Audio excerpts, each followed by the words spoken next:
স্বাগত নিউজ 24 সকাল 7টার সংবাদে। সঙ্গে আছি আমি আসমাতুলি। শুরুতে ঘূর্ণিঝড় ইয়াসের খবর। ঘন্টায় 150 কিলোমিটার গতির বাতাসের শক্তি নিয়ে ভারতের উড়িষ্যা উপকূল অতিক্রম করে স্থলভাগে উঠে এসেছে ঘূর্ণিঝড় ইয়াস। এর ফলে ঝড়ের কিছুটা শক্তি কমেছে, তবে উড়িষ্যা ও পশ্চিমবঙ্গে ঝড়ের প্রভাবে ভারী বৃষ্টি অব্যাহত রয়েছে। প্রচুর ঘরবাড়ি ক্ষতিগ্রস্ত হয়েছে, ভেঙে পড়েছে গাছপালা ও বৈদ্যুতিক খুঁটি। ঘূর্ণিঝড় ইয়াসের তাণ্ডবে এখন পর্যন্ত উড়িষ্যায় 2 জন ও পশ্চিমবঙ্গে 1 জনের মৃত্যুর খবর পাওয়া গেছে। পশ্চিমবঙ্গ থেকে বিস্তারিত জানাচ্ছেন ভাস্কর সর্দার। বিধ্বংসী ঘূর্ণিঝড় ইয়াস 155 কিলোমিটার বেগে বুধবার আছড়ে পড়ে উড়িষ্যার বালাসোর এবং ধামরাতে। সেখানে ঘণ্টাখানেক তাণ্ডব চালানোয় বিস্তীর্ণ জনবসতির অনেকটাই পানির নিচে চলে যায়। প্রায় 1.5 কিলোমিটার এগিয়ে আসে উড়িষ্যার সমুদ্র। ভারতের সবচেয়ে পুরনো বন্দর ধামরা পোর্ট এদিন কার্যত লণ্ডভণ্ড হয়ে যায়। উড়িষ্যায় আঘাত হানার পরই পশ্চিমবঙ্গে শুরু হয় ইয়াসের তাণ্ডব। দীঘার সমুদ্র উত্তাল হতে শুরু করে। সমুদ্র তীরবর্তী গাছগুলিতে আঘাত এনে ঢেউ স্থলভাগে আছড়ে পড়ে। সমুদ্র এবং সড়ক হয়ে ওঠে একাকার। বিধ্বংসী ঘূর্ণিঝড়ের প্রভাব পড়েছে দক্ষিণ 24 পরগনার একাধিক অঞ্চলে। বাঁধ ভেঙে নদীর পানিতে প্লাবিত হয়ে যায় রাজ্যের একাধিক অঞ্চল। খেলনার মতো ভেঙে যায় কাঁচা বাড়ি, দোকানপাট, নৌকা, লঞ্চ। ইয়াসের দাপটে তছনছ হয়ে যায় গ্রামের পর গ্রাম। করোনার মধ্যে বাধ্য হয়ে পথেই আশ্রয় নিতে হয় ওই অঞ্চলের বাসিন্দাদের। 15,04,506 জন মানুষকে আমরা তাদের বাড়ি থেকে তুলে নিয়ে গিয়ে বিভিন্ন শেল্টারে রেখেছি। প্রায় 1 কোটি মানুষ এই দুর্যোগে আক্রান্ত হয়েছে, এফেক্টেড হয়েছেন। 3 লাখের বেশি বাড়ি এখনই দেখা যাচ্ছে ড্যামেজ হয়ে গেছে। তবে বালাসর থেকে কলকাতার দূরত্ব 200 কিলোমিটার হওয়ায় এ যাত্রা ইয়াসের তাণ্ডব থেকে রক্ষা পায় শহর কলকাতা। শহরে বৃষ্টি এবং দমকা হাওয়া বইতে থাকে, তবে শহরের বিভিন্ন জায়গায় উঠে আসে গঙ্গার পানি। কলকাতার আশেপাশেও যেগুলো সব দুপুরবেলায় প্লাবিত হয়েছে, আমি কলকাতা পুলিশ কমিশনারকে বলবো অল পুলিশ স্টেশনকে অ্যালার্ট করবার জন্য যে রাতে বাদ আসতে পারে এবং কালকে রাতে জোর বান আসবে এবং কালকেও বান আসবে। আপনারা ভয় পাবেন না, কিন্তু দয়া করে কেউ জলে নামবেন না। কার্যত এদিন দিনভর ইয়াসের তাণ্ডব অসহায়ভাবে দেখা ছাড়া কোনো উপায় ছিল না ভারতবাসীর। ক্যামেরায় সাকিল আবদিনের সাথে ভাস্কর সর্দার, নিউজ 24, কলকাতা। ঘূর্ণিঝড় ইয়াস চলে যাওয়ার পরও তার প্রভাব মুক্ত হয়নি দেশের উপকূলীয় এলাকা। জোয়ারের পানি ঢুকেছে বিভিন্ন জনপদে। ব্যাপকভাবে ক্ষতিগ্রস্ত হয়েছে উপকূলীয় এলাকার বেড়িবাঁধ। আবহাওয়া অধিদপ্তর বলছে ইয়াস নিয়ে আর কোনো শঙ্কা নেই, তবে ঘূর্ণিঝড় ইয়াসের প্রভাবে প্লাবিত 14 জেলার বিভিন্ন জনপদের ক্ষয়ক্ষতি নিরূপণের তথ্য জানিয়েছে ত্রাণ ও দুর্যোগ ব্যবস্থাপনা মন্ত্রণালয়। প্রতিনিধিদের তথ্য ছবিতে বিস্তারিত জানাচ্ছেন প্লাবন রহমান। ভারতের উড়িষ্যায় আঘাত হেনেছে ঘূর্ণিঝড় ইয়াস, যার প্রভাবে বাংলাদেশের আকাশ মেঘাচ্ছন্ন, বইছে ঝোড়ো হাওয়া, থেমে থেমে বৃষ্টি। বাংলাদেশে ইয়াস সরাসরি আঘাত না হানলেও প্রভাব ফেলেছে বেশ। উপকূলীয় জনপদে রেখে গেছে ক্ষতচিহ্ন। সমুদ্র নদ নদীর পানির উচ্চতা বেড়েছে, জোয়ারের পানিতে প্লাবিত হয়েছে অসংখ্য গ্রাম, বিপর্যস্ত উপকূলের জনজীবন। পটুয়াখালীতে 3 দফা জোয়ারের পানিতে ভেঙেছে বেড়িবাঁধ। প্লাবিত হয়েছে কলাপাড়া, রাঙ্গাবালি, দশমিনা ও গলাচিপা উপজেলার অন্তত অর্ধশত গ্রাম। তলিয়ে গেছে অসংখ্য মাছের ঘের, পুকুর। পানিবন্দী এসব এলাকায় বিচ্ছিন্ন হয়ে পড়েছে সড়কের যোগাযোগ ব্যবস্থা। ঘূর্ণিঝড়ের প্রভাবে বরিশালের 3 জেলার 12 পয়েন্টে বেড়িবাঁধ ক্ষতিগ্রস্ত। তলিয়ে গেছে গ্রামের পর গ্রাম। এলাকাবাসীর অভিযোগ, দীর্ঘদিন মেরামত না করা নাজুক বেড়িবাঁধের কারণেই এমন দুরবস্থা। সাতক্ষীরায় পানি উন্নয়ন বোর্ডের 27 কিলোমিটার বেড়িবাঁধের 43 পয়েন্টে ভয়াবহ ভাঙন দেখা দিয়েছে। পানি ঢুকে পড়েছে লোকালয়ে, ভেসে গেছে অসংখ্য চিংড়ির ঘের। ঘূর্ণিঝড়ের প্রভাবে খুলনায়ও গুমোট আবহাওয়া, মেঘাচ্ছন্ন আকাশ, মাঝে মধ্যে হচ্ছে গুড়ি গুড়ি বৃষ্টি। সুন্দরবনের করমজলের বন্যপ্রাণী প্রজনন কেন্দ্রও প্লাবিত হয়েছে। ঘূর্ণিঝড় ইয়াসের প্রভাবে উত্তাল বঙ্গোপসাগর। নদ নদীর পানি বিপদসীমার 52 সেন্টিমিটার উপর দিয়ে প্রবাহিত হচ্ছে। পায়রা সমুদ্র বন্দর সহ সব বন্দরে 3 নম্বর সতর্ক সংকেত বহাল রয়েছে। পরবর্তী নির্দেশ না দেওয়া পর্যন্ত মাছ ধরার নৌকা ট্রলারকে নিরাপদ স্থানে থাকতে বলা হয়েছে। আবহাওয়া অধিদপ্তর বলছে বাংলাদেশে এর বেশি খারাপ অবস্থা হওয়ার শঙ্কা কেটে গেছে। এটি যেহেতু উপকূল অতিক্রম করে গেছে, বাংলাদেশে এই ঘূর্ণিঝড়টি আর আসবে না। ইয়াসের ইয়াসের কেন্দ্র বাংলাদেশে আসবে না, এটি পশ্চিম দিকেই যাবে। দুর্যোগ ও ত্রাণ প্রতিমন্ত্রী বলছেন, ঘূর্ণিঝড় ইয়াসের প্রভাবে পূর্ণাঙ্গ ক্ষয়ক্ষতি নিরূপণের কাজ চলছে। তথ্য পেয়েছে অনেকগুলো জায়গায় বাঁধ ভেঙে গেছে, সেটা পুনর্নির্মাণের কাজ চলছে। সেটার জন্য $37 বিলিয়ন বাজেট বরাদ্দ করা হয়েছে এবং 2031 সালের মধ্যে এই বাংলাদেশের সকল উপকূলীয় অঞ্চলকে টেকসই বাঁধ এবং দুর্যোগ ব্যবস্থাপনার আওতায় আনার জন্য কার্যক্রম গ্রহণ করা হয়েছে। জোয়ারের ঢেউয়ে ভাঙন ধরেছে সেন্ট মার্টিনের জেটিতে। সাগর উত্তাল থাকায় চট্টগ্রাম বন্দরের বহির্নোঙরে পণ্য খালাস বন্ধ রয়েছে। দেশি বিদেশি জাহাজ কর্ণফুলী নদীর মোহনায় নিরাপদ স্থানে সরিয়ে রাখা হয়েছে। ইয়াস চলে গেলেও উপকূল জুড়ে তার অভিঘাত ঠেকানোর লড়াই চলছে প্রান্তিক মানুষের। প্লাবন Rahman, desk report, news 24। Kamal হোসেনকে রাষ্ট্রপতি করার আশ্বাস দিয়েছিলেন খালেদা জিয়া, কিন্তু কে হবেন এই জোটের প্রধানমন্ত্রী এটি নির্ধারণ করতে না পারাই ছিল জাতীয় ঐক্যফ্রন্টের ব্যর্থতা, বলছেন বিএনপি নেতৃত্বাধীন জাতীয় ঐক্যফ্রন্টের অন্যতম উদ্যোক্তা মাহমুদুর রহমান মান্না। নির্বাচনের 15 দিন আগে পুলিশ, র্যাব, সেনাবাহিনীর কাছ থেকে প্রস্তাব এসেছিল। বিএনপির সিদ্ধান্তহীনতায় শেষ পর্যন্ত সব বাহিনীও একতরফাভাবেই আওয়ামী লীগের দিকে ঝুঁকে। বিস্তারিত তৌহিদ শান্তর প্রতিবেদনে। রাজধানীর একটি হোটেলে এই বৈঠক অনুষ্ঠিত হয় 2018 সালের নভেম্বরে। একাদশ জাতীয় নির্বাচনের 1 মাস আগে অনুষ্ঠিত এই সভায় সম্পাদকরা জানতে চেয়েছিলেন, বিএনপি নেতৃত্বাধীন জাতীয় ঐক্যফ্রন্ট নির্বাচনে জয়ী হলে কে হবেন প্রধানমন্ত্রী। এর কারণ, বিএনপি নেত্রী খালেদা জিয়া তখন জেলে, আর ঐক্যফ্রন্টের প্রধান নেতা কামাল হোসেন নির্বাচনেই অংশ নিচ্ছেন না। যদি তারা বিজয়ী হন তাহলে তাদের প্রধানমন্ত্রী হবেন কে? কোনো উত্তর ছিল না ঐক্যফ্রন্টের নেতাদের কথায়। এটি জাতীয় ঐক্যফ্রন্টের ভরাডুবির অন্যতম প্রধান কারণ। 2 বছরের বেশি সময় পরে নিউজ 24-কে এই কথা বললেন মাহমুদুর রহমান মান্না। তারেক জি এবং বেগম জি সম্ভবত মনে করছেন, যদি ডক্টর কামাল প্রধানমন্ত্রী হয়ে যায় তাহলে আমার তো জায়গা থাকবে না, তাহলে ইন্টারিম ব্যবস্থা কি হবে? সেটা কি বেগম জিয়া প্রধানমন্ত্রী হতে পারবে, তারেক জিয়া হতে পারবে? ইন্টারিম কাউকে দিতে হবে, এইটা বেগম জিয়া তারেক জিয়া দেবে না। বেগম জিয়া বরঞ্চ রিকোয়েস্ট করলেন, আপনি চিন্তা করবেন না, আমরা জিতলে আপনাকে আমরা দেশের প্রেসিডেন্ট বানাবো। ডক্টর কামাল তো প্রেসিডেন্ট হতে চান না। জানান, সামরিক, বেসামরিক, সরকারি, বেসরকারি বিভিন্ন পক্ষ থেকেও তাদের সঙ্গে যোগাযোগ করা হচ্ছিল। পুলিশের লোক আমাদের সাথে যোগাযোগ করছে, করে বলতেছে যে ভাই কি তাহলে আমাদের ব্যবস্থা কি হবে বলেন, পাওয়ার চেঞ্জ হলে আমরা কোথায় থাকবো? আর্মির লোকজন জিজ্ঞেস করতেছে, আমি তো বলতেছি ভাই আমি তো বলতে পারবো না, I am not the ban. তখন কয়েকদিন ঘুরতে ঘুরতে তারা ভাবলো দূর এদের সাথে কথা কয়ে কী লাভ। এইটা আওয়ামী লীগ গ্র্যাব করলো এবং তাদেরকে দিল। ফলে ইলেকশনের 10-15 দিন আগেই পুলিশ সহ সমস্ত ফোর্স আওয়ামী লীগের সাথে ট্যাঙ্ক হয়ে গেল। একটি নির্বাচনী জোটকে দিক নির্দেশনা দিতে চরমভাবে ব্যর্থ হয় বিএনপি। এই অভিযোগও করেন জাতীয় ঐক্যফ্রন্টের অন্যতম প্রধান এই উদ্যোক্তা। আমি প্রস্তাব করলাম, ভাই যত বড় ঘটনা ঘটছে মিনিমাম 4 দিনের একটা লাগাতার কর্মসূচি লাগবে। আমার কথা শেষ হওয়ার আগে মির্জা ফখরুল বলল, আমাদের পক্ষে সম্ভব না। মানুষ যখন সরকারের বিভিন্ন কাজের সমালোচনা মুখর, এমন কঠিন পরিস্থিতিতেও বিএনপির রাজনৈতিক পদক্ষেপগুলো তাকে হতাশই করে চলছে, এমনটাও বলছিলেন ডাকসুর সাবেক এই ভিপি। একটা পলিটিক্যাল পার্টি কিরকম করে বলতে পারে যে। তৌহিদ শান্ত, নিউজ 24, ঢাকা। করোনা সংক্রমণ পরিস্থিতি আরেকটু স্বাভাবিক হওয়া সাপেক্ষে 13 জুন দেশের প্রাথমিক, মাধ্যমিক ও উচ্চ মাধ্যমিক শিক্ষা প্রতিষ্ঠান খুলতে চায় সরকার। আর বিশ্ববিদ্যালয় খোলার বিষয়টি নির্ভর করছে শিক্ষক, কর্মচারী ও আবাসিক শিক্ষার্থীদের টিকা পাওয়ার উপর। বুধবার ভার্চুয়াল সংবাদ সম্মেলনে দেশের শিক্ষা ব্যবস্থায় নেওয়া সরকারের নানা সিদ্ধান্ত জানান শিক্ষামন্ত্রী। তিনি বলেন, সংক্ষিপ্ত সিলেবাসে নির্দিষ্ট সময়ে ক্লাস করেই পরীক্ষায় বসবে 2021 ও 2022 সালের এসএসসি ও এইচএসসি পরীক্ষার্থীরা। সজল দাসের রিপোর্ট। বৈশ্বিক মহামারী প্রেক্ষাপটে গত বছরের 17 মার্চ থেকে বন্ধ দেশের শিক্ষা প্রতিষ্ঠানগুলো।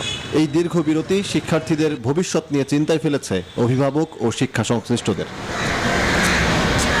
বর্তমান প্রেক্ষাপটে শিক্ষা খাত নিয়ে সরকারের সিদ্ধান্ত জানাতে বুধবার ভার্চুয়াল সংবাদ সম্মেলন করে শিক্ষা মন্ত্রণালয়, যেখানে করোনা পরিস্থিতি আরও কিছুটা স্বাভাবিক হওয়া সাপেক্ষে আগামী 13 জুন প্রাথমিক, মাধ্যমিক ও উচ্চ মাধ্যমিক শিক্ষা প্রতিষ্ঠান খোলার কথা জানানো হয়। এই 13 জুন থেকে শিক্ষা প্রতিষ্ঠানগুলো খুলে দিতে চাই মাধ্যমিক এবং উচ্চ মাধ্যমিকে, আর সেটিও খোলাটা পর্যায়ক্রমে হবে। তবে শিক্ষক কর্মচারী ও আবাসিক শিক্ষার্থীদের করোনা টিকা প্রাপ্তির উপরই নির্ভর করছে বিশ্ববিদ্যালয় খোলার সিদ্ধান্ত। অগ্রাধিকার ভিত্তিতে বিশ্ববিদ্যালয়ের এই আবাসিক শিক্ষার্থী এবং শিক্ষক কর্মচারীদেরকে দেবার বিষয়টি মাননীয় প্রধানমন্ত্রীর সদয় সম্মতিতে আমরা ব্যবস্থা করতে যাচ্ছি। এই টিকার বিষয়টি নিশ্চিত করেই আমরা তারপরে বিশ্ববিদ্যালয়গুলো আবাসিক হল সহ সব খুলে দিতে পারবো। কথা বলেন 2021 ও 2022 সালের এসএসসি ও এইচএসসি পরীক্ষা বিষয়েও। কেউ অনলাইনে করছেন, কেউ হয়তো বা ক্ষতিগ্রস্ত হচ্ছেন, পুরোপুরি পারছেন না।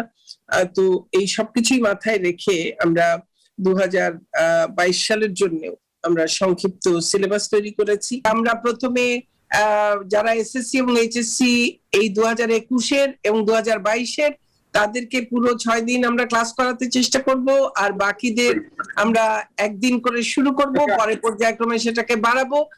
চলমান শিক্ষা ছুটি 12 জুন পর্যন্ত বৃদ্ধির ঘোষণাও আসে সংবাদ সম্মেলন থেকে।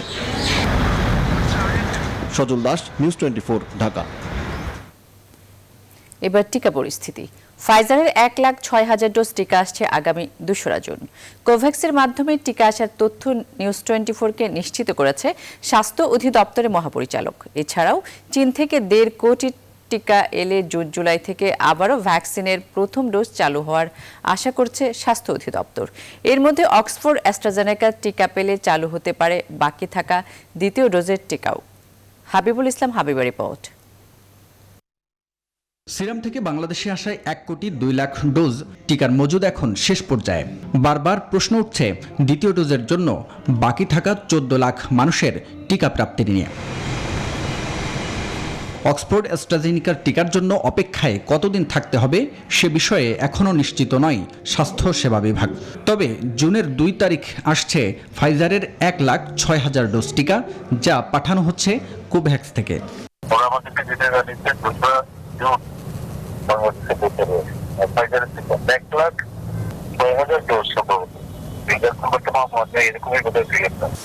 বিভিন্ন উৎস থেকে টিকা পেতে মরিয়া পৃথিবীর সবকটি দেশ। সেই দৌড়ে বাংলাদেশ পেতে পারে চীন ও রাশিয়ার টিকা। চীনের সাথে চূড়ান্ত আনুষ্ঠানিকতাও এখন শেষ পর্যায়ে। স্বাস্থ্য অধিদপ্তরের মুখপাত্র বলছেন, এই টিকা পেলে আবারও চালু হবে বন্ধ থাকা টিকার প্রথম ডোজ। অক্সফোর্ড অ্যাস্ট্রাজেনেকার যে টিকাটি আমরা প্রথম ডোজ হিসাবে শুরু করেছিলাম, এই টিকাটি আমরা যখন পেয়ে যাব তখন কিন্তু আমরা যাদের দ্বিতীয় ডোজের টিকা বাকি আছে আমরা কিন্তু তাদের দ্বিতীয় ডোজের কার্যক্রমটি চালিয়ে যাব। এর পাশাপাশি চীন থেকে যে টিকা সংগ্রহ করবার প্রক্রিয়াটি আছে এটি খুব দ্রুত আমরা আশা করি যে আলোর মুখ দেখবে, টিকা চলে আসবে। তখন কিন্তু প্রথম ডোজের টিকাটিও আবার পাশাপাশি চলতে থাকবে। পৃথিবীর বহু দেশে অক্সফোর্ড অ্যাস্ট্রাজেনিকার টিকার সন্ধান করেছে বাংলাদেশ। স্বাস্থ্য অধিদপ্তর বলছে, এই টিকার সংস্থান হলে দ্বিতীয় ডোজের আশায় বাকি থাকা 14 লাখ মানুষের অপেক্ষারও অবসান হবে। হাবিবুল ইসলাম, হাবিব, নিউজ 24, ঢাকা। ভারতে প্রায় 1.5 মাস পর মঙ্গলবার করোনায় দৈনিক সংক্রমণ নেমেছিল 2 লাখের নিচে। তবে গেল 2 দিন ধরে তা আবার 2 লাখের গণ্ডি ছাড়িয়েছে। গেল 24 ঘন্টায় দেশটিতে রোগী শনাক্ত হয়েছে 2,12,000, মৃত্যু হয়েছে 3,800-র বেশি। বুধবার কেন্দ্রীয় স্বাস্থ্য মন্ত্রণালয়ের প্রকাশিত সমীক্ষা বলছে, ভারতের দ্বিতীয় ঢেউয়ে আক্রান্তদের 1/4 বয়স 18 থেকে 30 বছর। নাকাল নেপালের অবস্থাও, ব্রাজিলের অবস্থাও বেহাল। দেশটিতে একদিনে 80,000 আক্রান্ত এবং প্রায় 2,500 প্রাণহানি হয়েছে। তবে যুক্তরাষ্ট্রের পরিস্থিতি কিছুটা নিয়ন্ত্রণে আছে। জার্মানি সহ ইউরোপের কোভিড পরিস্থিতির উন্নতি হচ্ছে। বিশ্বজুড়ে এখন পর্যন্ত ভাইরাসটিতে মোট আক্রান্ত হয়েছে 16,90,00,000 মানুষ, আর মোট মৃত্যুর সংখ্যা ছাড়িয়েছে 35,11,000।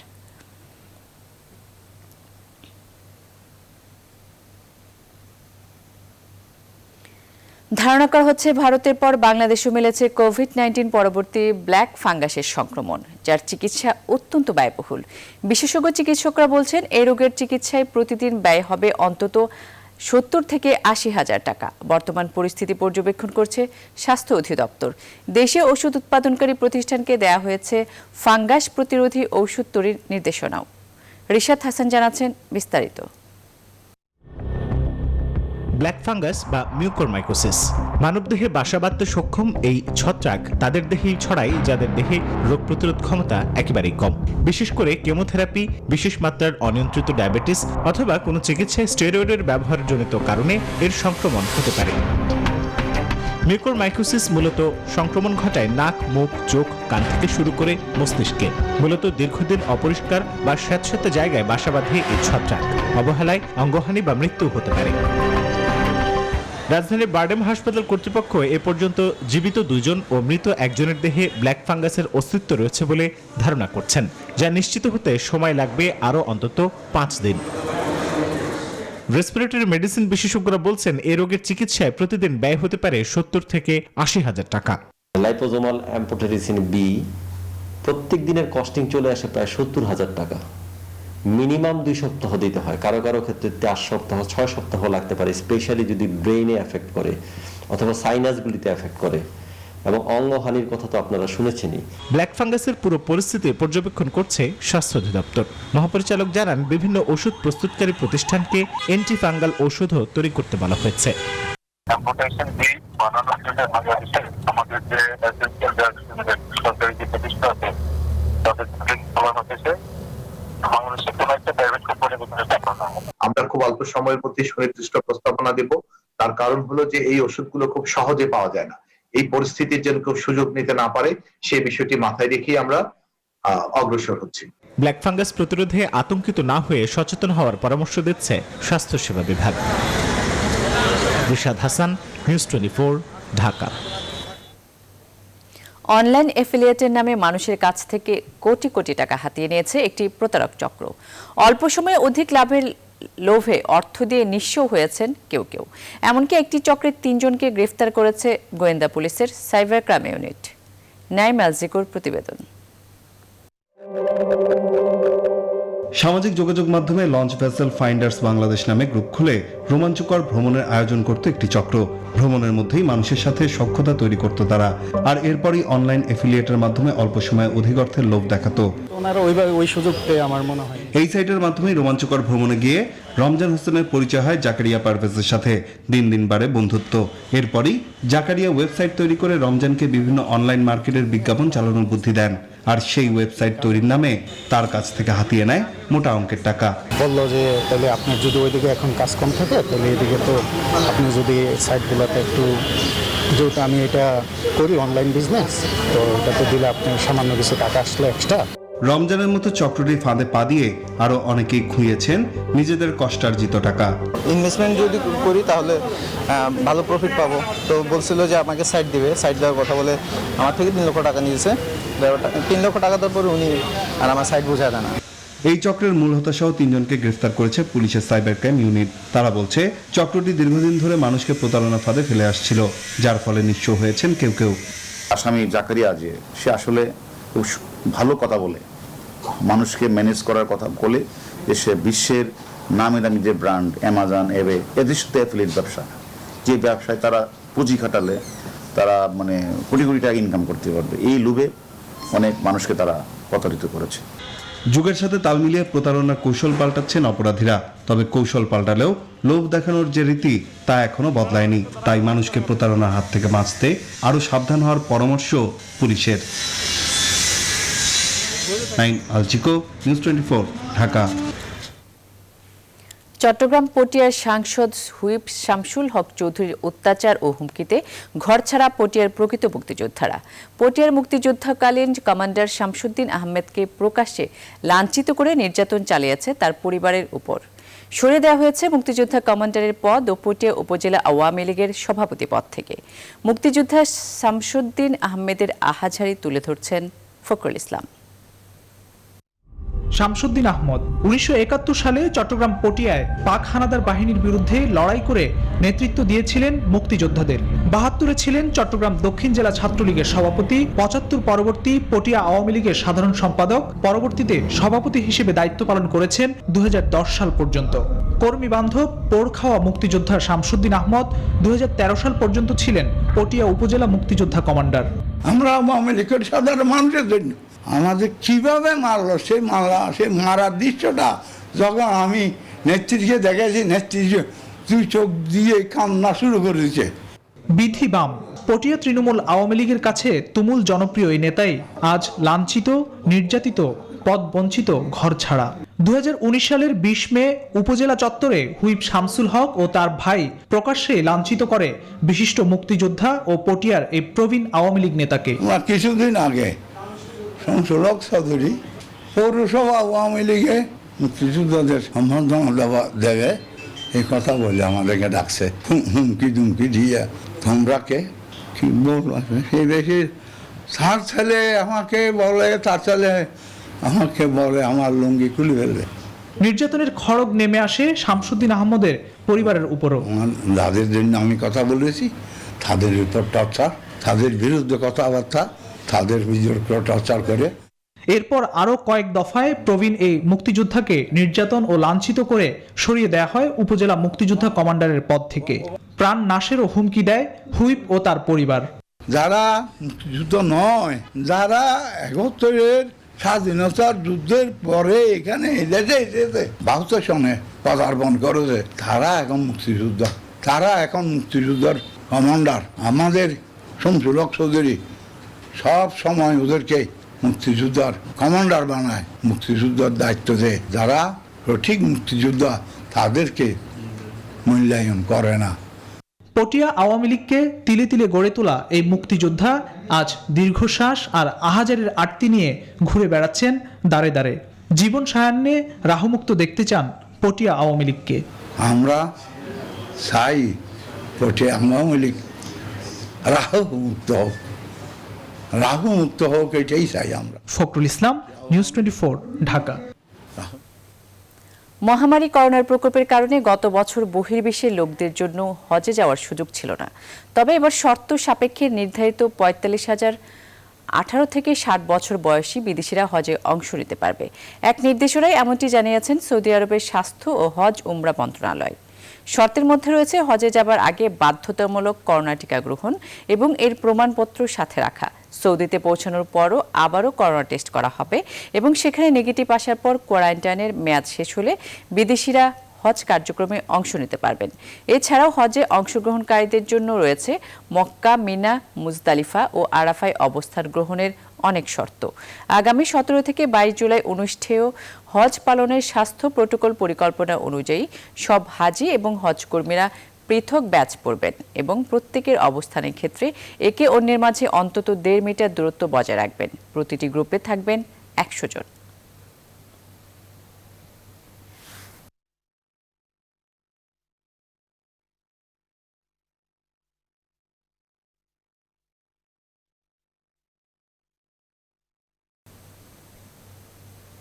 এবার আমাদের নিয়মিত আয়োজন জাতীয় বাজেট।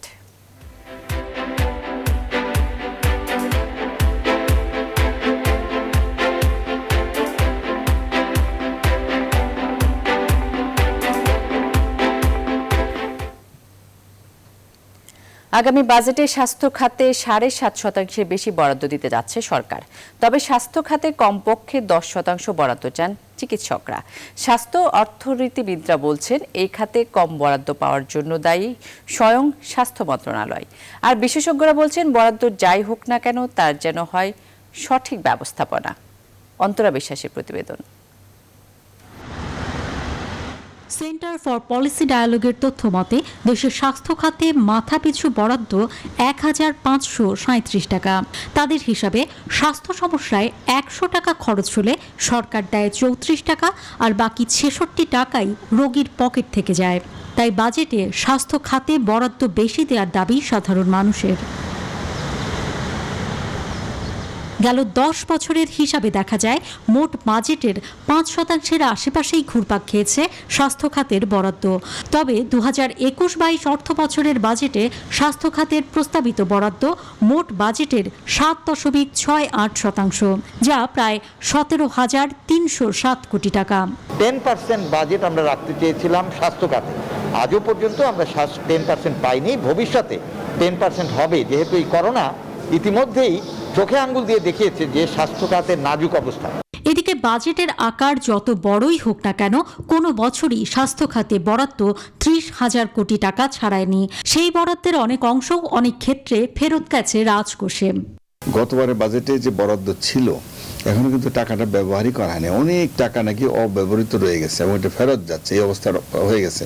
বাজেট যাই বাড়ানো হোক, যত টাকাই বাড়ানো হোক, এটি যেন এটার সুষ্ঠু ব্যবহার যেন নিশ্চিত করানো হয়, কারণ স্বাস্থ্য খাতের দুর্নীতি নিয়ে কিন্তু অনেক ধরনের অভিযোগ রয়ে গেছে। স্বাস্থ্যে বাজেট দিবে, কিন্তু সেই বাজেটটা চাইতে হবে কিন্তু স্বাস্থ্য মন্ত্রণালয়ের, এবং স্বাস্থ্য মন্ত্রণালয় যদি চাইতে না পারে তাহলে ফাইন্যান্স মিনিস্ট্রি কেন বাজেট দিবে? স্বাস্থ্য মন্ত্রণালয়ের দুর্বলতা রয়েছে, প্রশাসনিক দুর্বলতা রয়েছে, এখন রুট লেভেল থেকে শুরু করে আমাদের টপ ম্যানেজমেন্ট পর্যন্ত যারা আছেন সচিবালয়ে, এই জায়গাগুলোতে দুর্বলতা রয়েছে। এই দুর্বলতাগুলো কাটিয়ে না উঠতে পারলে আমাদের বাজেট বেশি চাওয়ার সক্ষমতা থাকবে না। বিশেষজ্ঞরা বলছেন স্বাস্থ্য খাতের এই দৈন্য দশার অন্যতম কারণ দুর্নীতি।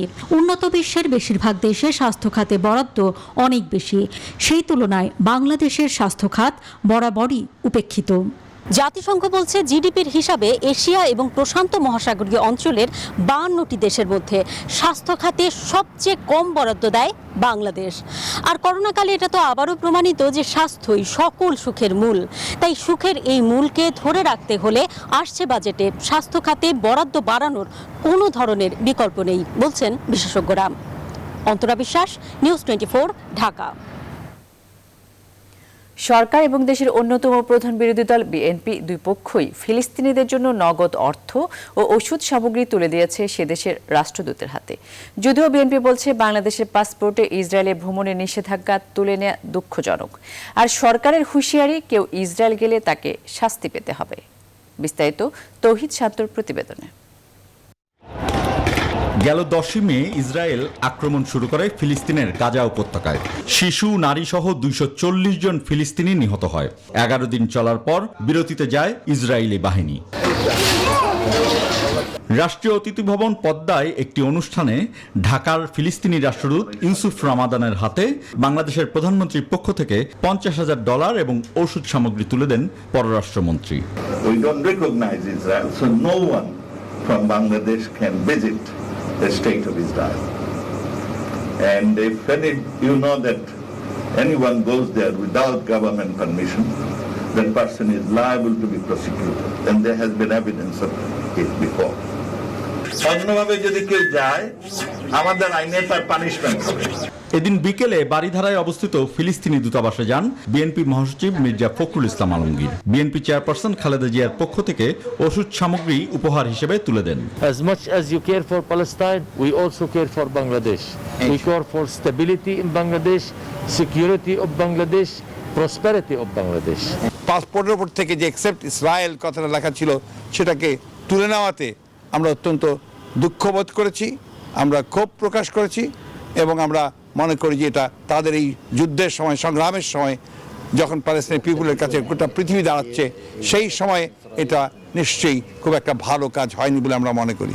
ফিলিস্তিনিদের পক্ষে অকুণ্ঠ সমর্থন বাংলাদেশ তার অভ্যুদয়ের পর থেকেই দিয়ে আসছে। তৌহিদ শান্ত, নিউজ 24, ঢাকা। করোনা সংক্রমণের হার বাড়তে থাকায় চাঁপাইনবাবগঞ্জে চলছে বিশেষ লকডাউন কার্যকর করতে মাঠে তৎপর প্রশাসন, কিন্তু উদ্বেগ বাড়াচ্ছে সোনা মসজিদ স্থলবন্দর। সংক্রমণের হার বাড়তে থাকায় এবার রাজশাহীতেও লকডাউন দেওয়ার কথা ভাবা হচ্ছে। রফিকুল আলমকে সঙ্গে নিয়ে কাজী শাহেদের প্রতিবেদন। ভারতের মালদহ থেকে পণ্যবাহী ট্রাক নিয়ে সোনা মসজিদ স্থলবন্দর দিয়ে ঢুকছে সেদেশের ট্রাক। চালকদের নির্ধারিত স্থানে থাকার কথা, কিন্তু তারা অবাধে ঘুরছেন। জেলা জুড়ে বিশেষ লকডাউন চললেও সোনা মসজিদ স্থলবন্দর ছিল ব্যতিক্রম। ভারতীয় ট্রাক চালকদের অবাধ চলাফেরায় লকডাউন কার্যকর নিয়ে উদ্বেগের কেন্দ্রে সোনা মসজিদ। ওপেন মার্কেটে ঘোরাঘুরি করছে, হোটেলে বসছে, দোকানে বসছে, কোনো মাস্ক নাই। চাঁপাইনবাবগঞ্জ জেলার পুরো লোক জড়িত। এই আপনার 7 দিনের লকডাউন দেওয়া হয়েছে, এই গাড়ি যদি চলে তাহলে তো লকডাউন দেওয়ার মানেই হয় না। স্থলবন্দর কর্তৃপক্ষ ও স্থানীয় প্রশাসন বলছে, যারা সীমান্ত পেরিয়ে আসছেন তাদের নিয়মের মধ্যে রাখতে তারা সব ধরনের উদ্যোগ নিয়েছেন। প্রত্যেকটা ইন্ডিয়ান ড্রাইভারকে চেম্বারের ভিতর দিয়ে প্রবেশ করানো হয়, সেখানে স্যানিটাইজার আছে এবং প্রত্যেকটা গাড়িকে স্প্রে করার ব্যবস্থা রয়েছে। বিজিবির যে সকল এরিয়া, সেসব এরিয়ায় বিজিবি তাদের মোবিলাইজেশন আছে এবং শর্ত অনুযায়ী সমস্ত জিনিসপত্র বন্ধ করা হচ্ছে। ব্যক্তিগত যানবাহন এবং গণপরিবহন সবগুলি এখান দিয়ে আমরা বন্ধ করে দিয়েছি। শুধুমাত্র সরকারি নির্দেশনা মোতাবেক মালবাহী যে সকল যানবাহন আছে সেগুলো যাচ্ছে। চাঁপাইনবাবগঞ্জের লকডাউন চলতে থাকায় বিকল্প পথে রাজশাহী আসছেন সেখানকার মানুষ, যাচ্ছেন দেশের বিভিন্ন অঞ্চলে। সংক্রমণের হার বাড়তে থাকায় এবার রাজশাহীতেও লকডাউনের কথা ভাবা হচ্ছে। চাঁপাইনবাবগঞ্জের যে লকডাউন, এটা বন্ধ করতে হলে রাজশাহীকেও আংশিক লকডাউন করতে হবে, যাতে রাজশাহীতে কেউ ঢুকতে না পারে। রাজশাহী জেলাকে লকডাউনের আওতায় আনা হবে কিনা, এটা আমাদের যে জেলা আপনার করোনা ম্যানেজমেন্ট কমিটি আছে, এটা আমরা আলাদাভাবে বৈঠক করব। আগামী 31 মে পর্যন্ত চাঁপাইনবাবগঞ্জ জেলায় চলবে এই বিশেষ লকডাউন। কাজী শাহেদ, নিউজ 24, রাজশাহী। চট্টগ্রামের চাঞ্চল্যকর মৃত্যু হত্যার ঘটনায় স্বামী বাবুল আক্তারের বান্ধবী ভারতীয় নাগরিক গায়ত্রী অমর সিংকে খুঁজছে পুলিশ। তার সম্পর্কে বিস্তারিত জানতে ইউএনএইচসিআর কক্সবাজার অফিসে চিঠি দিয়েছে পিবিআই। গায়ত্রীর সাথে পরকীয়ার বাধা দেওয়ার কারণেই বাবুল মৃতকে খুন করিয়েছেন বলছে মৃত্যুর পরিবার। আহাদুল ইসলাম বাবুর ক্যামেরায় নয়ন বড়ুয়া জয়ের রিপোর্ট। ভারতীয় নাগরিক গায়ত্রী অমর সিং জাতিসংঘের শরণার্থী বিষয়ক এনজিও ইউএনএইচসিআর এর ফিল্ড অফিসার। 2013 সাল কক্সবাজারে কর্মরত গায়ত্রী পরিচয় হয় পুলিশ কর্মকর্তা বাবুল আক্তারের সঙ্গে। তারপর ঘনিষ্ঠতা গড়ায় পরকীয়ায়। বাবুলের স্ত্রী মিতু পরকীয়ার বিষয় জানলে শুরু হয় পারিবারিক কলহ। এরই জেরে 2016 সালে বাবুলের পরিকল্পনায় খুন হয় মিতু। দাবি তার বাবার। এবং সেই যে গায়ত্রী তো কিছু মেসেজ 29টা মেসেজের ডকুমেন্ট এখন আছে, সেই ভাষাগুলো তো তেমন ভাষা না, ওই ধরনের ভাষা। গায়ত্রী সম্পর্কে জানতে কক্সবাজার অফিসে চিঠি দিয়েছে পিবিআই। হ্যাঁ, এজাহারে যেহেতু গায়ত্রীর নাম আছে, তা আমাদের তাকে জিজ্ঞাসাবাদ করার প্রয়োজন আছে। সেই জন্য আমরা ইউএনএইচসিআর এর কক্সবাজারের যিনি হেড আছেন, ওনাকে একটা চিঠি লিখেছি যে বর্তমানে তার লোকেশনটা কোথায় সেটা জানতে চেয়ে আমরা একটা চিঠি দিয়েছি। হত্যা মিশনে নেতৃত্ব দেওয়া মুসা, অস্ত্র যোগানদাতা ভোলা ও খুনি কালো এখনো পলাতক। এদের না ধরতে পারলে সহসায় শেষ হচ্ছে না এই মামলার বিচার কাজ, বলছেন আইনজ্ঞরা। পিবিআই এর হাতে মামলাটি আছে, অতএব কারণে মুসার যে বিষয়টা এখন ধূম্রজালের মধ্যে আছে, মুসাও নিশ্চয়ই আপনার এই তদন্তে বেরিয়ে আসবে। এই মামলায় বাবুল সহ এখন পর্যন্ত গ্রেপ্তার হয়ে কারাগারে আছে 5 আসামি। নয়ন বড়ুয়া জয়, নিউজ 24, চট্টগ্রাম। রঙিন বেলুন উড়িয়ে ঢাকা রিপোর্টার্স ইউনিটির 26তম প্রতিষ্ঠা বার্ষিকীর উদ্বোধন করেছেন বিএনপি মহাসচিব মির্জা ফখরুল ইসলাম আলমগীর। বুধবার সকালে সেগুনবাগিচা কার্যালয়ে জাতীয় পতাকা ও ইউনিটির পতাকা উত্তোলনের মধ্য দিয়ে সংগঠনটির 26তম প্রতিষ্ঠা বার্ষিকীর অনুষ্ঠান শুরু হয়। এরপর বিএনপি মহাসচিব অতিথিদের নিয়ে বেলুন উড়িয়ে শোভাযাত্রার উদ্বোধন করেন। ডিআরইউ বর্ণাঢ্য শোভাযাত্রায় ঢোল ঝুমুর নিয়ে শতাধিক সদস্য এতে অংশ নেন। অনুষ্ঠানে মৎস্য ও পশু সম্পদ মন্ত্রী শম রেজাউল করিম, জাতীয় প্রেস ক্লাবের সভাপতি ফরিদা ইয়াসমিন, সাধারণ সম্পাদক ইলিয়াস খান সহ আরো অনেকে উপস্থিত ছিলেন।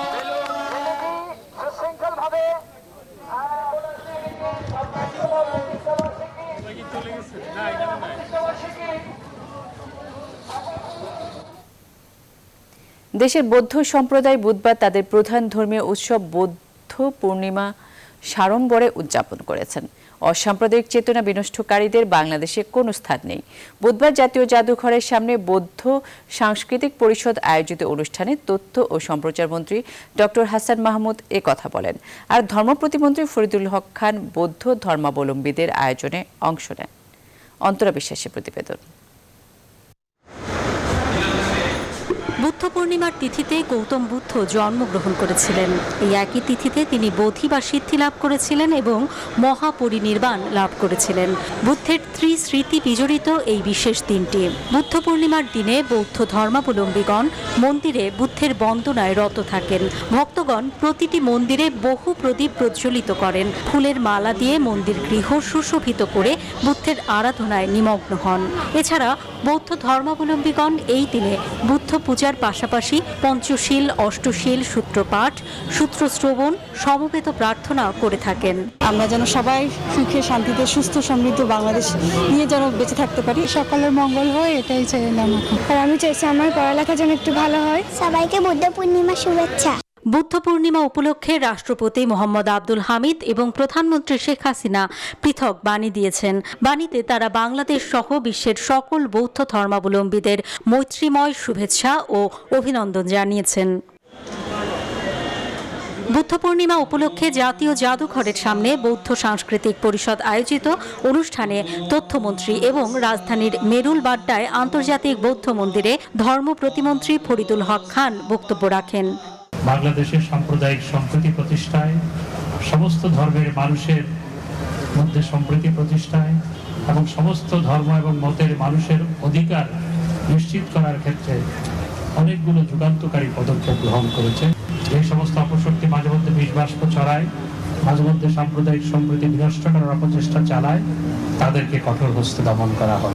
বর্তমানে প্যাগোডা ভিত্তিক প্রাক প্রাথমিক ও ধর্মীয় শিক্ষা প্রকল্প দ্বিতীয় পর্যায়ে 12টি জেলার 62টি উপজেলায় 300টি শিক্ষা কেন্দ্রের মাধ্যমে 20,000 বৌদ্ধ শিশুকে প্রাক প্রাথমিক ও ধর্মীয় ও নৈতিকতা শিক্ষা প্রদান করা হচ্ছে।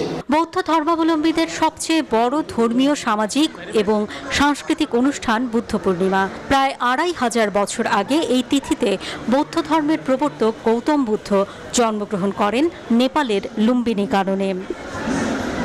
অন্তরা বিশ্বাস, নিউজ 24, ঢাকা। এবার ফার্স্ট সিকিউরিটি ইসলামী ব্যাংক অর্থ বাণিজ্যের সংবাদ।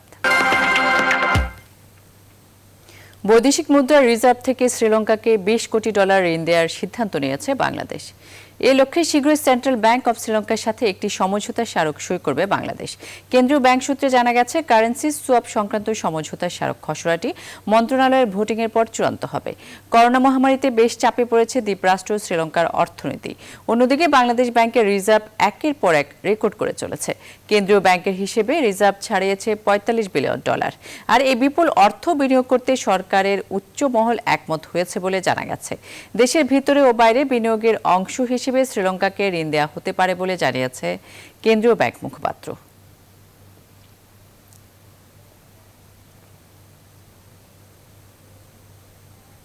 মধ্যপ্রাচ্যের তেল সমৃদ্ধ ছোট একটি দেশ কাতারে প্রায় 4 লাখ বাংলাদেশি শ্রমিক রয়েছে। 2022 বিশ্বকাপকে সামনে রেখে চোখের সামনে বদলে যাচ্ছে কাতার। এরই ধারাবাহিকতায় কাতারে বিদেশি শ্রমিকদের অভিযোগ গ্রহণের জন্য নতুন অনলাইন সেবা চালু করেছে কাতার শ্রম মন্ত্রণালয়। কাতার থেকে মামুনুর রশিদের পাঠানো তথ্যচিত্রে নাহিদ জিহানের ডেস্ক রিপোর্ট। কাতার শ্রম মন্ত্রণালয়ের এই ওয়েবসাইটে সেবা চালুর মধ্য দিয়ে বিদেশি কর্মী ও শ্রমিকরা খুব সহজে ঘরে বসে নিজেদের অভিযোগ জানাতে পারবেন। আরবি ও ইংরেজি ভাষায় এই অভিযোগ দায়ের করা যাবে। যে কোনো শ্রমিক কাতারি আইডি এবং নিজের আইডির মাধ্যমে কেনা মোবাইল নাম্বার ব্যবহার করে এতে প্রবেশ করে অভিযোগ জানাতে পারবেন।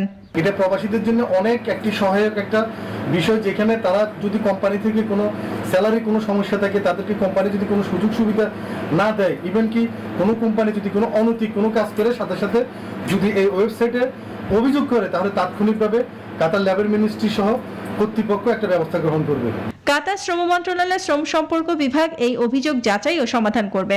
অভিযোগ পাওয়ার 1 সপ্তাহের মধ্যে শ্রম মন্ত্রণালয় সেটি আপোষ করে সমাধানের চেষ্টা করবে। আপোষে সমাধান না হলে অভিযোগকারী এবং অভিযুক্ত কোম্পানিকে ডেকে অভিযোগপত্রে স্বাক্ষর নেওয়া হবে এবং উচ্চ কমিটিতে তা পাঠানো হবে। আমি মনে করি এই অ্যাপস এর কারণেই বাংলাদেশে অনেক উপকৃত হবে, কোনো হয়রানির শিকার হবে না, আর কোর্টেও যেতে হবে না। এই সুবিধার মাধ্যমে শুধু শ্রমিকরা নিজ কোম্পানির বিরুদ্ধে অভিযোগ জানাবেন তা নয়, বরং চাইলে কোম্পানিও নিজ শ্রমিকের বিরুদ্ধে অভিযোগ জানাতে পারবে। এমনকি যেসব রিক্রুটিং এজেন্সির মাধ্যমে শ্রমিকরা কাতারে আসেন সেগুলোর বিরুদ্ধেও অভিযোগ জানানো যাবে। Desk report, news 24। এবার নিউজ 24 স্পোর্টস। শ্রীলঙ্কার বিপক্ষে প্রথম 2 ওয়ানডেতে 7 উইকেট শিকার করে আইসিসি ওয়ানডে বোলিং র্যাঙ্কিংয়ে 2 নম্বরে উঠে এসেছেন স্পিন অলরাউন্ডার মেহেদী হাসান মিরাজ। 725 রেটিং নিয়ে আফগানিস্তানের লেগ স্পিনার মুজিবুর রহমানকে পেছনে ফেলে 2-এ উঠে এসেছেন তিনি। এটি মিরাজের ক্যারিয়ারের সর্বোচ্চ র্যাঙ্কিং। এর আগে 5 নম্বরে ছিলেন এই টাইগার অফ স্পিনার। এদিকে বাংলাদেশের পেসার মুস্তাফিজুর রহমান শ্রীলঙ্কার বিপক্ষে 2 ম্যাচে নিয়েছেন 6 উইকেট, ফলে 8 রেটিং পয়েন্ট বাড়িয়ে র্যাঙ্কিংয়ে 9 নম্বরে উঠে এসেছেন দাফিজ। লঙ্কা সিরিজের প্রথম ম্যাচে হাফ সেঞ্চুরি পর দ্বিতীয় ম্যাচে সেঞ্চুরি হাঁকানো মুশফিকুর রহিম উঠে এসেছেন ব্যাটসম্যানদের র্যাঙ্কিংয়ে 14 নম্বরে। এটি তার ক্যারিয়ারের সর্বোচ্চ ওয়ানডে র্যাঙ্কিং। আলহামদুলিল্লাহ, সবাই অনেক সাপোর্ট করছে এবং টিমমেটরা সবাই আমাকে কংগ্রাচুলেশন জানাচ্ছে এবং সবাই অনেক সাপোর্ট করছে। আমার নিজের কাছেও খুব ভালো লাগছে যে আমার টিমমেটরা সবাই আমাকে সাপোর্ট করছে এবং এটা আসলে আমার জন্য অনেক বড় একটা পাওয়া হয় যখন আমার টিমমেটরা যখন আমাকে সাপোর্ট করে এবং সবাই যখন আমার সাথে কথা বলে এবং ব্যক্তিগতভাবে পিছন থেকে ব্যাকআপ করে, এটা আসলে আমার কাছে খুব ভালো লাগে। কারণ একটা জিনিস দেখেন, খারাপ সময় কিন্তু সবারই যায়, বাট খারাপ সময় ভালো সময় সব সময় যখন টিমমেটরা সাপোর্ট করে, এটা কিন্তু একটা প্লেয়ারের জন্য অনেক বড় পাওয়া। কাতারে বিশ্বকাপ বাছাই পর্বের ম্যাচকে সামনে রেখে 10ম দিনের মতো অনুশীলন করছে জাতীয় ফুটবল দল। সব ঠিক থাকলে 30 মের 2 দিন আগে কাতারে যাওয়ার পরিকল্পনা জাতীয় দলের। মাহফুজুল ইসলামের রিপোর্টে বিস্তারিত। বাছাই পর্বের ভেন্যু কাতারে চলছে ভারতের কন্ডিশনিং ক্যাম্প। গ্রুপের আরেক প্রতিপক্ষ আফগানিস্তান ইতিমধ্যেই ইন্দোনেশিয়ার বিপক্ষে খেলেছে প্রস্তুতি ম্যাচ। ওমানও প্রস্তুতিতে রাখছে না কোনো ঘাটতি, কিন্তু কোভিড বাস্তবতায় প্রস্তুতিতে পিছিয়ে আছে বাংলাদেশ। কাতারে আগেভাগে যাওয়ার পরিকল্পনা ভেস্তে যাওয়ার পর কোয়ারেন্টাইন শিথিলের ছাড়পত্র না থাকায় শেষ মুহূর্তে বাতিল হয়েছে সৌদি যাত্রা। বঙ্গবন্ধু স্টেডিয়ামে 10ম দিনের মতো অনুশীলনের আগেই প্রতিপক্ষদের প্রস্তুতির খবরাখবর পেয়ে গিয়েছেন রহমত জামালরা। কোচও এদিন অনুশীলনে রেখেছিলেন ভিন্ন আয়োজন, মূলত বল পজিশনিং ও ডিফেন্ডারদের দিকে দিয়েছেন বাড়তি নজর। প্রত্যেকটা টুর্নামেন্টের আগে বা প্রত্যেকটা খেলার আগে একটা প্রতিকূলতা কাজ করে টিমের ভিতর কিছু কিছু সময়ে। তো এখন যত প্রতিকূলতায় আসুক না কেন, আমাদের অ্যাজ এ প্লেয়ার হিসাবে আমাদের একটা ফোকাস থাকে যে আমরা এটা ক্লিন শিট রাখার চেষ্টা করব বা কনসেপ্ট যত কম করা যায় বা আমরা যদি জিততে পারি, এগুলো আমাদের জন্য better. So as a player আমি মনে করি যে আমাদের পার্সোনালি এরকম সব ঠিক করা উচিত। 30 মে কাতার উড়াল দেওয়ার কথা থাকলেও দিন 2 আগেই সেখানে যেতে চায় বাংলাদেশ। হয়তো আমাদের সাময়িক একটু প্রবলেম হয়েছে যে সৌদি যাওয়া হয় নাই, আমরা প্র্যাকটিস ম্যাচ খেলতে পারিনি। তবে আশা করি আমরা হয়তো 30 তারিখ না গিয়ে 1-2 দিন আগে চেষ্টা করছি কাতার যাওয়ার জন্য। কাতার গিয়ে আমরা আমাদের প্র্যাকটিসটা করব। তো আমরা ইনশাল্লাহ আমাদের শেয়ারটা দেওয়ার চেষ্টা করব এবং আশা করি আফগানিস্তান ইন্ডিয়ার ম্যাচ থেকে আমরা পয়েন্ট অবশ্যই আশা করি। প্রস্তুতি ম্যাচের ঘাটতি কিঞ্চিত পূরণ করতে বৃহস্পতিবার শেখ জামাল ধানমন্ডি ক্লাবের সঙ্গে বঙ্গবন্ধু স্টেডিয়ামে একটি প্রস্তুতি ম্যাচ খেলবে বাংলাদেশ জাতীয় ফুটবল দল। মাহফুজুল ইসলাম, নিউজ 24, ঢাকা। এখনই পর্যন্তই সাথে থাকায় ধন্যবাদ সবাইকে।